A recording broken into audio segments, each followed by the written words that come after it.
All Kerala private school അസോസിയേഷന്റെ ജില്ലാ സമ്മേളനവും അധ്യാപക പരിശീലനവും ജൂലൈ 11-ന് പാലക്കാട് നടക്കും. സർക്കാരിൽ നിന്ന് യാതൊരു സഹായവും ലഭിക്കാതിരുന്നിട്ടും പ്രൈവറ്റ് സ്കൂൾ മേഖല പിടിച്ചു നിൽക്കുന്നത് ഗുണനിലവാരമുള്ള വിദ്യാഭ്യാസം നൽകുന്നതുകൊണ്ടാണെന്ന് ഭാരവാഹികൾ പറഞ്ഞു.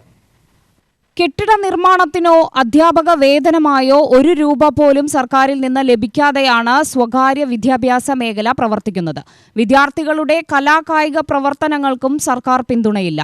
സർക്കാരിൽ നിന്ന് ധനസഹായമോ പിന്തുണയോ ഇല്ലെങ്കിലും സർക്കാരിൽ നിന്ന് പലപ്പോഴും ഈ മേഖലയെ തകർക്കുന്ന സമീപനമാണുണ്ടാവുന്നതെന്നും അസോസിയേഷൻ ജില്ലാ സെക്രട്ടറി ജയപ്രകാശ് കുഴൽമന്നം വാർത്താസമ്മേളനത്തിൽ പറഞ്ഞു.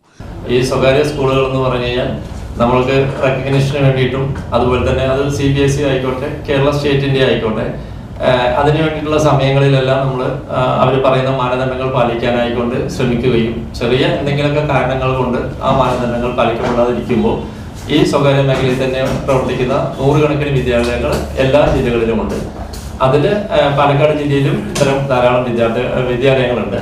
അതിൻ്റെ ഒരു സംഘടനയാണ് all Kerala private school association. അത് അടുത്ത തവണ ഇതേപോലെയുള്ള വീണ്ടും CBSE അഫിലിയേഷനൊക്കെയുള്ള മാനദണ്ഡങ്ങൾ പാലിക്കപ്പെടുമ്പോൾ അത് CBSE അഫിലിയേറ്റഡ് ആയിട്ടുള്ള സ്കൂളായി മാറുന്നു. അതേപോലെ തന്നെ കേരള സ്റ്റേറ്റിന്റെ അഫിലിയേഷൻ കിട്ടുന്ന സ്കൂളുകളും നമ്മൾ അൺഎയ്ഡഡ് മേഖലയിലോ എയ്ഡഡ് മേഖലയിലോ ഒക്കെ ആയിട്ട് ആ സ്കൂളുകൾ മാറുന്നു. അങ്ങനെയാണ് ഈ കാലങ്ങളായിട്ട് ഇത്തരം വിദ്യാഭ്യാസ സ്ഥാപനങ്ങൾ നമ്മുടെ നാട്ടിൽ ഉണ്ടായിക്കൊണ്ടിരിക്കുന്നത്.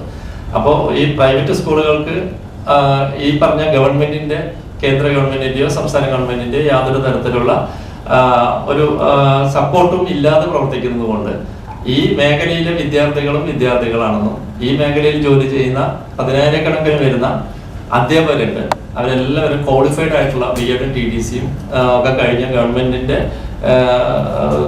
അധ്യാപക പരിശീലന കേന്ദ്രങ്ങളിൽ നിന്ന് ഇത്തരം അധ്യാപക പരിശീലനത്തിനുള്ള ബിരുദവും ബിരുദാനന്തരവും കരസ്ഥമാക്കിയിട്ടുള്ള അധ്യാപകർ തന്നെയാണ് ഞങ്ങളുടെ മേഖലയിലും ജോലി ചെയ്യുന്നത്. ഇവർക്കുള്ള പരിശീലനം യഥാസമയം ആരും തന്നെ കൊടുക്കാൻ തയ്യാറാവില്ല.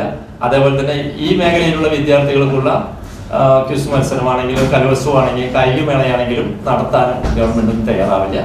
അപ്പോൾ അതിനായിക്കൊണ്ട് അതുപോലെ തന്നെ സംഘടനയുടെ മെയിൻ ആയിട്ടുള്ള കാര്യങ്ങൾ എന്ന് പറഞ്ഞാൽ ഇതിന്റെ ഈ വിദ്യാലയങ്ങൾ പിടിച്ചു നിർത്താനായിക്കൊണ്ട് അല്ലെങ്കിൽ നിലനിർത്താനായിക്കൊണ്ട് മാനേജേഴ്സിനെ സഹായിക്കാനുള്ള ഒരു സംഘടനയും കൂടെയാണ് all Kerala private school association.